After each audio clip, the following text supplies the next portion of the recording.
이슬만 내리고 적시고 또 땅은 그냥 맨바닥이 되게 하고 또 반대로 두 번씩이나 한 것이 하나님의 틀림없이 이스라엘 백성들을 구원하겠다는 하나님의 의지라고 설명했죠. 예. 그러고 나서 기드온이 이제 진영으로 나갈 때 이제 300명만 데리고 나간다는 것이 그 의미 설명했고, 그 다음에 보리떡 한 덩어리를 미디안 진영으로 들어가고, 그리고 항아리 안에 햇불 무슨 의미인지 그 설명했습니다. 자, 오늘은 이제 8장 1절 봅니다.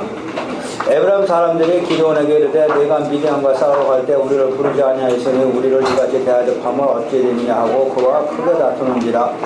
기드온이 그들에게 이르되 내가 이제 행한 일이 너희가 한 것에 비결이겠느냐. 에브라임의 끈물 포도가 아비 에셀의 만물 포도보다 낫지 아니하느냐. 하나님이 미디안 방백 오렛과 세heb을 너희 손에 넘겨주셨으니 내가 한 일이 어찌 능히 너희가 한 것에 비결이겠느냐 하니라. 기드온이 이 말을 하며 그때 그들의 노염이 풀리니라 그랬어요. 자, 이 말씀은 무슨 말씀이냐. 전쟁이 끝났는데 에브라임 사람들이 그 당시에는 상당히 주도적인 역할을 했죠. 여호수아에 보면은 여호수아가 에브라임 지파죠. 여호수아가 에브라임 지파가 그러니까 그들은 그들 나름대로의 리더가 됐다는 얘기예요. 에브라임 지파가. 근데 전쟁에 참여하지 않고 지금 왜 안 불렀느냐 하면서 오히려 와서 큰 소리 치는 겁니다. 이것이 왜 지금 성경에 기록되어 있나? 항상 주제 뭔지 아세요?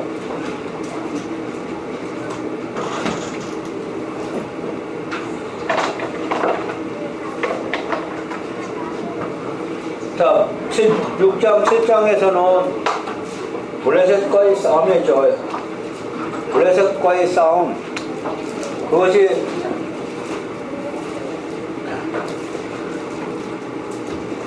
외적 전쟁이죠. 근데 지금 8장에서는 뭐 지금 말씀드리려고 해요? 외적 전쟁. 외적 전쟁, 우리가 하나님 앞에 갈 때는 항상 두 가지 있어요. 하나는 밖에서 나한테 핍박하는 전쟁. 그 다음에 하나는 내적 전쟁, 교회 안에서 이루어지는. 이것이 점점 발달되면 외적 전쟁은 적그리스도. 그러니까 역사적으로는 로마 황제 도미티안이라든지 네로라든지 그런 사람들이 이스라엘 백성들, 하나님 백성들 많이 핍박했죠. 네.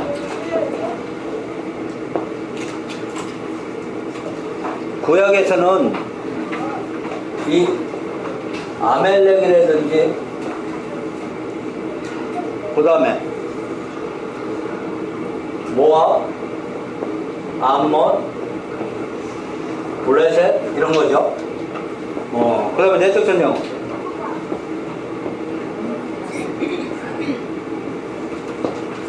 내적 전쟁 거짓 선자.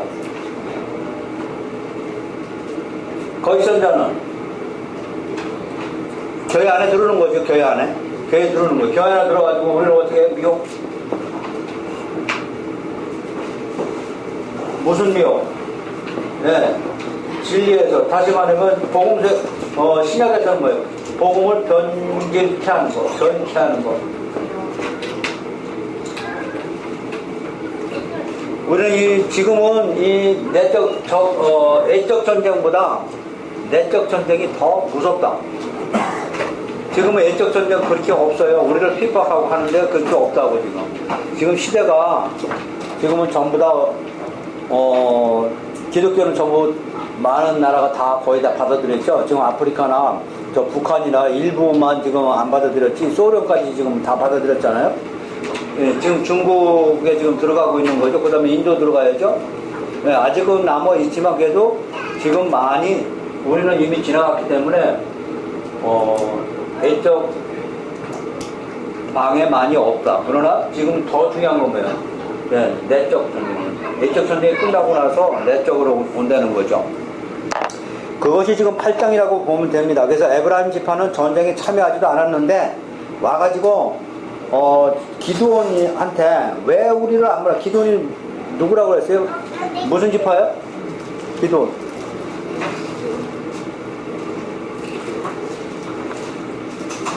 베냐민 지파라고 했잖아. 베냐민 지파의 작은 자라고 그랬잖아. 그러니까 이 작은 자라면 작은 지파라면 그러니까 큰 지파가 와가지고 지금 그러는 거죠. 왜 우리를 안 불렀느냐 했더니 기드온이 말한 게 8장 3절이죠. 어찌 능히 너희가 한 것에 비교하게 되겠느냐 하니라. 기드온이 이 말하며 그들이 노엽이 풀이나. 그러니까 기드온이 지금 에브라임 지파한테 힘이 없어서 꼬랑지 내린 게 아니고 잘 지혜롭게 다스렸다는 얘기예요. 내적 전쟁은 서로 싸우고 교회 안에서 분쟁하고 분당지고 서로 의견이 다르면 뭐예요? 분파. 교회가 크면 커질수록 누구누구 파, 또 무슨 파, 이렇게 자꾸 갈라진단 말이에요. 그러면 안 된다는 거예요. 지금 에브라임 지파가 지금 와서 기드온에게 항의를 하지만 실제로 잘못한 건 에브라임 지파입니다. 그러나 그걸 가지고 지금 따지고 들어요? 아니요, 안 따지고 들어요. 지금 기드온이 뭐라고 그래요? 오히려 내가 한 일이 어찌 능히 너희가 한 것에 비교되겠느냐 하는 얘기는 그들은 무슨 일을 했는데, 여호수아를 통해서 에브라임 지파는 이스라엘 백성의 리더가 돼가지고 정복하는데 큰 역할을 했죠. 그거보다 내가 훨씬 더 지금 한 일은 적은 일이다 하고 싹 하고 뭐요, 그들을 비우상하지 않게 잘 타협했다는 얘기예요. 다시 말하면 자기를 내세우지 않았다는 얘기입니다. 4절 기드온과 그와 함께한 자 300명이 요단강에 이르렀고 비록 피곤하나 추격하여 그가 숫곳 사람들에게 이르되 나를 따르는 백성이 피곤하니 청하건대 그들에게 떡덩이를 주라. 나는 미디안의 왕들인 세바와 살무나의 뒤를 추격하고 있노라. 요 세바와 살무나는 아까 얘기했듯이 지금 블레셋 그 전쟁이죠. 지금요. 전쟁이든 나머지 지금 도망가는 그 얘기하는 거죠. 6절 숫곳의 방백들이 이르되 세바와 살무나의 손이 지금 내 손 안에 있다는 거냐. 어찌 우리가 내 군대에게 떡을 주겠느냐 하는지라. 자, 여기 숫곳 사람들 조심해야 돼요. 이 숫곳 사람들이 기드온이 전쟁에 지금 참여하지 않고 기드온이 5절에 보면 숫곳 사람들에게 이르되 그랬어요. 뭐라고 말했냐. 나를 따르는 백성이 피곤하니 떡을 달라고 그랬어요. 지금 하나님의 전쟁에 지금 참여한 자에게 지금 떡을 달라고 했더니 무슨 소리냐. 6절이죠. 숫곳 방백들이 이르되 세바와 살무나 손이 지금 내 손에 있다는 거냐. 그러니까 네가 완전히 이겼다는 거냐 얘기예요. 네가 지금 우리 왕이냐 얘기예요. 내 군대에게 떡을 주겠느냐 하는지라. 근데 7절 기드온이 이르되 그러면 여호와께 세바와 살무나를 내 손에 넘겨주신 후에 내가 들가시와 찔레로 너희 살을 찢으리라 하고 거기서 분회로 올라가서 그들에게 그같이 분회 사람들의 대답도 숫곳 사람들의 대답과 같은지라. 그러니까 두 사람이 하나님의 전쟁에 하나님 백성이면서도 전쟁에 참여하지 않았다는 얘기예요. 그 지방 사람들이 부두엘 사람과 숫곳 사람들이에요. 이 사람들은 어디인가? 동편, 요단강 동편에 있던 사람들이에요. 이쪽 동편이라고 그랬죠?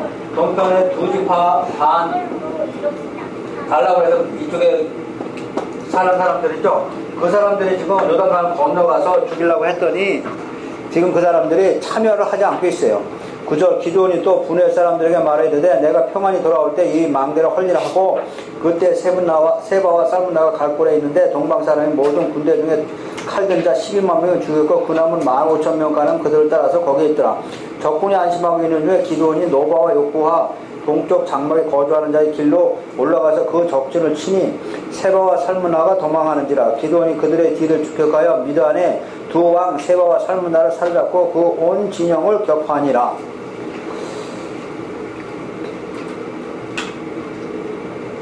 자, 여기 두 왕, 미디안의 두 왕 세바와, 여기 제가 잘못 읽었네요.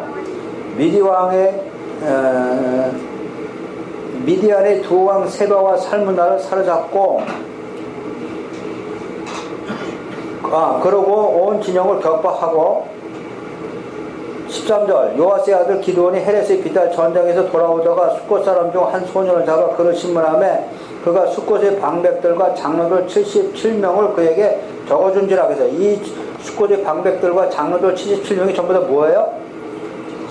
네, 하나님 백성들이죠. 그런데 기드온의 전쟁에 하나님 전쟁에 참여하지 않았다는 얘기예요. 그럼 이들은 누군가? 장로들이라는 건 지도자들 얘기입니다. 기드온이 숫곳 사람들에게 이르러 말하되 너희가 전에 나를 희롱하여 이르기를 세바와 살문나의 손이 지금 내 손 안에 있다는 거냐? 어찌 우리가 내 피곤한 사람들에게 떡을 주느냐 한 그 세바와 살문나를 보라 하고 성읍 장로들을 붙잡아 들가시와 찔레로 숫곳 사람들을 징벌하고 분노의 망대를 헐며 그 성읍 사람들을 죽이니라.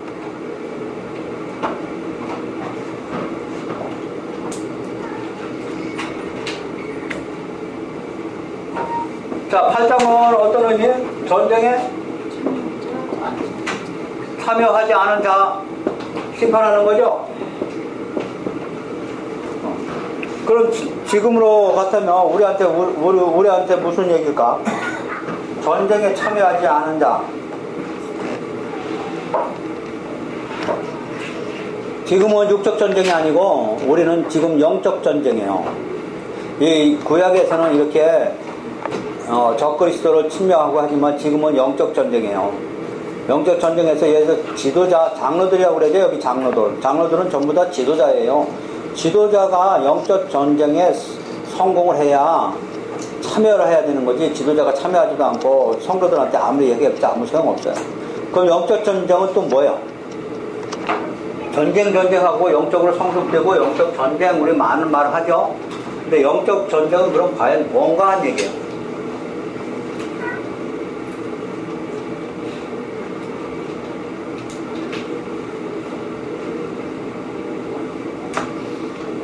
영적 전쟁은 우리가 지금 하나님을 믿으면서 하나님 말씀에 순종된 삶이죠. 그럼 이 순종된 삶은 하나님 나라를 확장시키는데 우리가 군사와 마찬가지로 전쟁에 참여한 군사와 똑같은 얘기예요. 그럼 신약에서는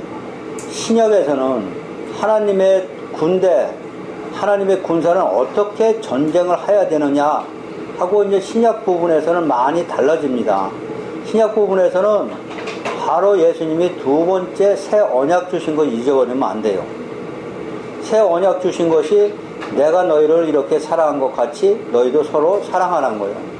그럼 이제는 이 십자가, 예수님이 우리를 위해서 사랑하신 그 사랑을 빛을 받아가지고 영적 전쟁이 시작돼야 돼요. 이것이 말씀의 성령의 곧 하나님의 말씀을 가진 자예요. 하나님의 말씀이 내 안에 들어와야 되죠. 그래가지고 여기서 내적 전쟁이나 바깥 전쟁이나 우리는 희생을 각오하고 모든 사람을, 물론 분별력은 있어야 됩니다. 모든 것이 아니고 분별력은 있어야 됩니다. 사랑으로 견뎌낼 줄 알고 사랑으로 승리하는 것이 뭐예요? 영적 전쟁이에요.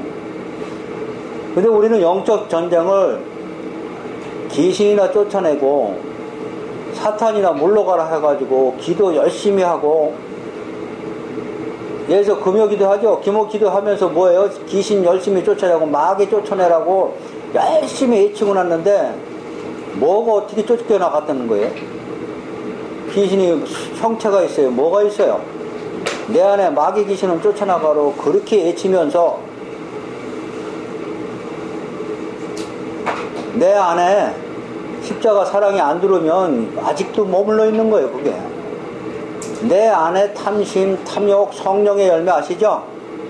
그것이 이루어지지 않으면 내 안에, 성경은 그것이 귀신이 있는 거나 마찬가지예요. 그 영적 전쟁은 내 안에 있는 그런 어떤 성령의 열매가 아닌 육적인 열매를 가지고 있는 것이 영적 전쟁에 실패한 거란 말이에요.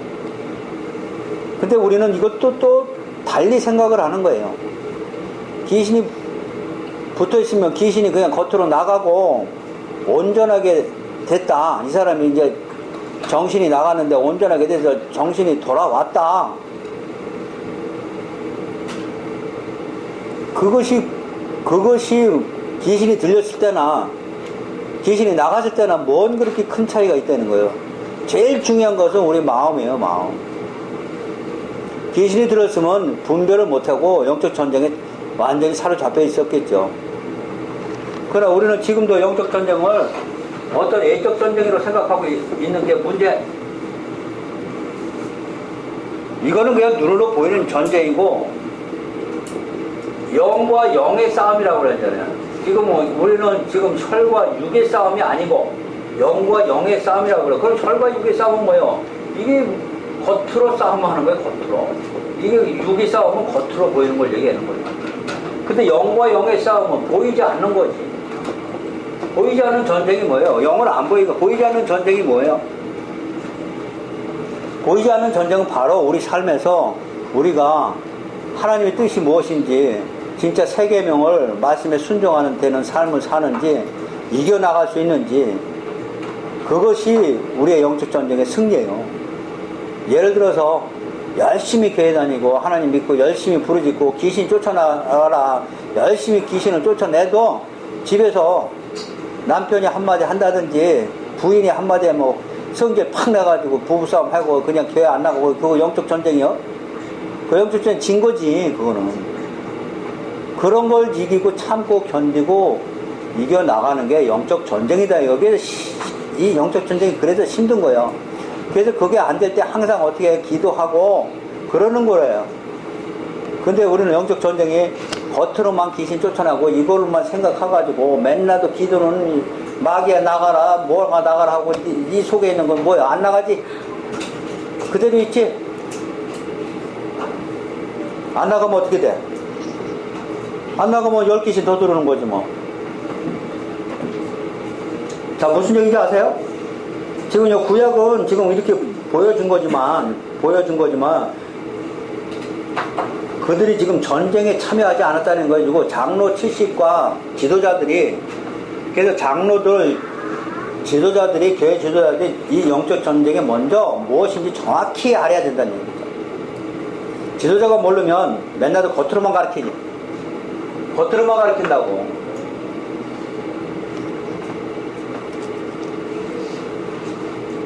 자, 그래서 다 죽입니다. 18절. 이들이 왜 죽었다고 봐야 돼요? 전쟁에 참여하지 않은 거예요. 근데 지금 우리 시대에 전쟁에 참여하는 게 뭐냐고 제가 여기서 설명한 거예요. 지금은 혈과 육의 싸움이 아니라고 그랬죠. 그럼 영과 영의 싸움인데 영과 영의 싸움은 무엇인가 지금 설명하고 있어요. 자 18절 봅니다. 이에 그가 세바와 살문하에게 말하되 너희가 답을 해서 죽인 자들은 어떠한 사람들이더냐 하니 대답하되 그들이 너와 같이 하나같이 왕자들의 모습과 같더라 하니라. 그가 이르되 그들은 내 형제들이요 내 어머니의 아들들이니라. 여호와께서 살아계심을 두고 맹세하노니 너희가 만일 그들을 살렸더라면 나도 너희를 죽이지 아니하시라 하고 그의 맏아들 여델에게 이르되 일어나 그들을 죽이라 하였으나 그 소년이 그의 칼을 빼지 못하였으니 이는 아직 어려서 두려워함이었더라. 세바와 살문나가 이르되 내가 일어나 우리를 치라. 사람이 어떠하며 그의 힘도 그러하니라 하니 기드온이라 세바의 살문나를 죽이고 그들의 낙타목에 있던 초승달 장식들을 떼어서 가지니라. 여기 세바와 살문나는 그 전쟁을 했던 그들이죠. 자 22절 그때 이스라엘 사람들이 기드온에게 이르되 당신이 우리를 미디온 손에 구원하시니 당신의 아들들과 당신의 손자가 우리를 다스리게 하소서. 기드온이 그들에게 이르되 내가 너희를 다스리지 아니하였다. 나의 아들도 너희를 다스리지 아니할 것이요 여호와께서 너희를 다스리라 하시니라. 그러고 나서 기드온이 또 그들에게 이르되 내가 너희에게 요청할 일이 있으니 너희는 각기 탈취한 기고를 내게 줄지니라 하였으니 이는 그들이 이스마엘 사람들의 이므로 금 기고리가 있었습니다. 우리가 대답하되 우리가 즐거이 드리다 하고 겉옷을 펴고 각기 탈취한 기고리를 그 가운데서 던지니 기드온이 이 요청한 금 기고리의 무게가 금 1700세겔이요 그 위에 또 초승달 장식들과 폐물과 미디안 왕들이 입었던 자색 의복과 또 그 애에 그들의 낙타 목에 둘렸던 사슬이 있었더라. 기드온이 그 금으로 에봇 하나를 만들어서 자기의 성읍 오브라에 두었더니 온 이스라엘이 그것을 음란하게 하므로 그것이 기드온과 그의 집에 올무가 되니라. 미디안이 이스라엘 자손 앞에 복종하여 다시는 그 머리를 들지 못하였으므로 기드온이 사는 40년 동안 그 땅이 평온하였더라. 자 문제는 지금 잘했죠. 기드온이 A쪽 전쟁도 잘했고 내쪽으로 전쟁이 일어난 것도 잘 해결했고 전쟁에 참여하지 않은 백성들도 심판 다 했는데 그러고 나서 뭐 만드는 거예요? 에봇.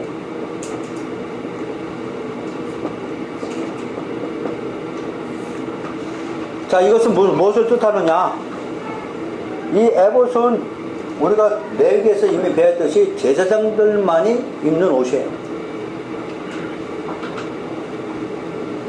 근데 기드온이 지금 제사장은 아닙니다. 하나님이 불러서 싸움을 하느냐고 왕처럼 사사로서 역할을 했더니 자기가 이제는 제사장까지 욕심을 부렸다는 거예요. 그러나 23절에서는 여호와께서 너희를 다스리라 하고 말은 그렇게 하고 실제로는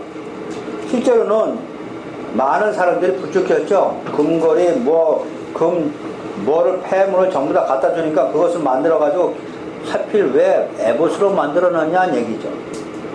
이 에봇은 제사장들이 항상 입고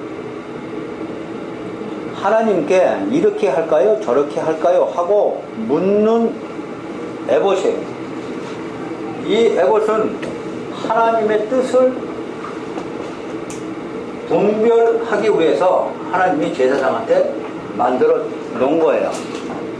그래서 이 구약의 제사장들이 심판할 때 또는 하나님께 통치를 받을 때는 하나님한테 이렇게 할까요? 저렇게 할까요? 물었단 말이에요. 예를 들어서 사무엘 상이죠. 사무엘 상 어딘가 그 다윗이 유다로 올라가는 장면이 있습니다. 다윗이 전쟁에 승리해가지고 지금 한참 막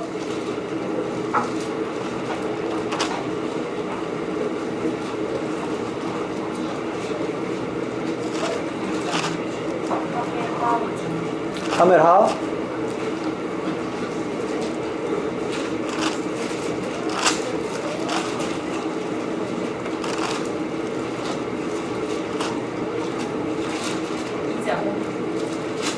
2장?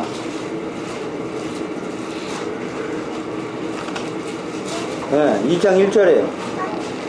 자, 사무엘하 2장 1절 보세요. 사무엘하.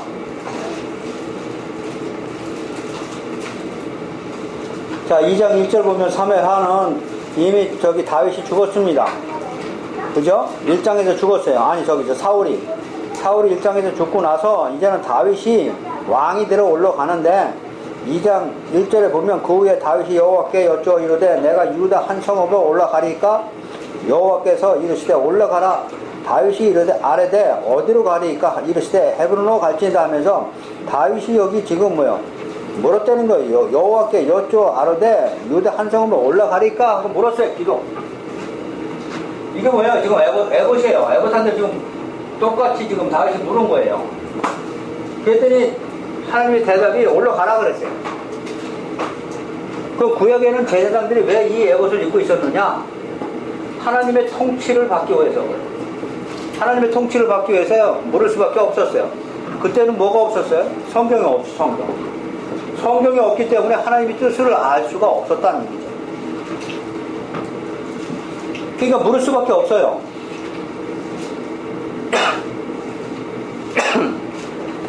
이게 왜 그러느냐? 지금도 다윗이 물었기 때문에 우리도 물어야 된다. 또 옛날에 제사장들이 에봇 입고 하나님한테 전부 다 물었기 때문에 또 물어야 된다. 지금도. 근데 지금과 옛날과는 틀려요. 옛날에는 성경이 있었고 지금은 다윗이 물어봤고 제사장들이 물어본 것이 하나님이 어떤 제사장들에게 무슨 대답을 했고 선지자에게 무슨 대답을 했고 다윗에게 무엇을 원했고 그것이 전부 다 성경에 기록되어 있다고요. 기록되어 있는데 하나님의 뜻이 이미 성경을 통해서 전부 다 어떻게 됐어요? 표출이 되어 있어요. 성경을 보면 하나님의 뜻이 어디에 있는지 정확히 성경은 그래서 기록된 거니까. 그러니까 지금 하나님의 뜻이 이겁니까 저겁니까? 물을 필요가 없다는 얘기예요. 그럼 여호와께 전혀 묻지 말아야 되느냐? 기도하지 말아야 되느냐? 말씀만 보고 그냥 가야 되느냐? 그렇지 않아요. 성경 외에 하나님의 큰 뜻은 나와 있는데 예를 들어서 저희들 같은 경우도 그렇죠. 교회를 옮겨야 되는지 옮기지 말아야 되는지 비전을 위해서 우리가 기도할 수 있어요. 그 확신 가지고 기도는 얼마든지 할 수 있는 거예요. 그거는 하나님 나라를 위해서 기도하는 거지, 이미 하나님의 뜻이 어디 있는지, 하나님의 뜻은 교회를, 하나님 나라를 확장시키는 데 있겠죠. 제가 가야 됩니까? 말아야 됩니까? 이런 식이 아니다는 얘기죠. 당연히 다윗은 헤브론에 올라가야 됩니다. 왜? 헤브론은 유다 지역이고, 헤브론에 가서 예수님이 오실 땅을 다윗이 준비해야 되는 거예요. 그것을 강조하기 위해서 여기는 지금 기록되어 있는 거예요. 사무엘하 2장은 다윗이 올라가니까 당연합니다. 올라가야 됩니다. 왜? 이미 하나님이 정하신 곳이 예루살렘이기 때문에 그래요. 그 예루살렘에서 예수님이 오셔야 할 장소를, 땅을 다윗이 이미 준비해 놔야 돼요. 그래서 다윗이 땅을 전부 준비해 놓고 솔로몬이 그곳에다 성전을 짓는 거예요. 그렇기 때문에 올라가야 되는지 말해야 되는지 하나님께 물어봤다는 사실이죠. 지금은 하나님의 뜻이 분명히 밝혀졌기 때문에 큰 거는 우리가 하나님께 물을 필요도 없이 하나님 뜻은 우리는 알고 있죠. 이 하나님 뜻을 아는 게 상당히 중요합니다. 제가 자꾸 강조하는 게 그거잖아요. 제일 중요한 게 뭐냐? 하나님이 나에게 원하는 뜻이 무엇이냐를 아는 게 제일 중요하다고 그랬잖아요. 뭘 원하는 거예요? 아까 얘기했지, 영적 전쟁이에요. 하나님 뜻이 우리가 하나님을 만남으로써 우리가 변하길 원하니까요. 변한다기보다는 우리는 성경에서는 재창조라고 얘기했죠. 변한다는 것은 조금 악한 자가 선한 행위를 한다는 그런 얘기가 아니고 완전히 가치관의 변화를 얘기하는 거예요. 가치관의 변화는 십자가를 통해서만이 변화될 수 있으니까. 그래서 십자가에 예수님이 보낸 거예요. 이것이 하나님의 뜻이에요. 근데 이걸 모르면 나는 변하지 않고 뭐만 되는 거예요? 하나님은 열심히 믿되 나는 가만히 있고 내 환경만 변하길 원한다는 얘기죠. 내 환경만 변하면 그것이 하나님이 나를 사랑하고 하나님이 나를 이렇게 택했고 내가 기도한 거 이렇게 들으셨고 이렇게 생각하잖아요. 근데 하나님 뜻은 이 환경이 아니고 어디에 있어요? 내 마음이 변하는 게 있다고요. 가치관 변하는 걸 원하고 있다고요. 그게 성경이에요. 그 성경을 보면 하나님 원하는 뜻이 무엇인지 우리가 정확히 알 수 있는데 이걸 모르면 내 생각에 의해서 하나님을 열심히 믿는다고 했잖아요. 내 백성이 지식이 없어 망한다는 얘기예요. 무슨 지식이에요? 하나님 뜻을 모르는 건 지식이에요. 자, 지금 제가 왜 이것을 지금 얘기하느냐? 많은 교회, 많은 기독교 안에서 이 묻는 것 때문에 이거 다윗이 물었으니까 우리도 물어야 되고 옛날에 제사장이 물었으니까 물어야 되고 그럼 성경은 모든 걸 다 물으면 성경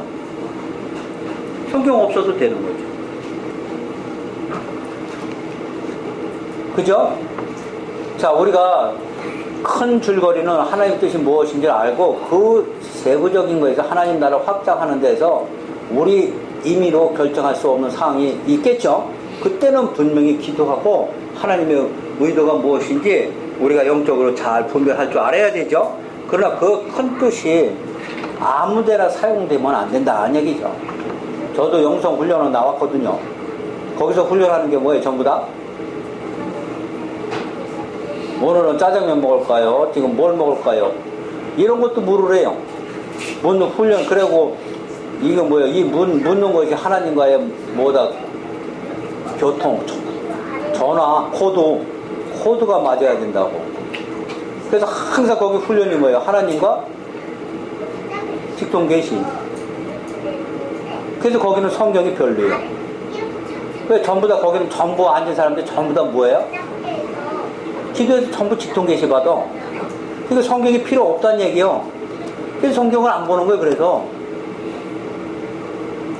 성경이 필요 없죠. 근데 믿음은 이 말씀을 믿는 걸 믿음이라고 그랬어요. 그래서 그런 신비적이죠. 환상적으로 기도해서 묻고 대답 듣고 그대로 따르고 하면은 그것이 우리는 교회 안에서 이루어지는 것이 다 성령의 역사라고 하는데 그것이 성령의 역사인지 악령의 역사인지는 뭘로 구별할 거예요? 구분 못해요. 증거가 없다 이거죠. 근데 우리는 성경을 통해서 성령의 역사는 어떻게 일어나고 악령의 역사는 어떻게 일어나는 걸 성경에서 우리는 증거를 댈 수 있어요. 그 기준이 없으면 우리도 이렇게 하나님 아는 지식이 없어서 멸망할 수 있다는 얘기입니다. 제가 이 부분은 상당히 중요한 부분이고 인간이 제일 빠지기 쉬운 게 바로 이런 부분이란 말이에요.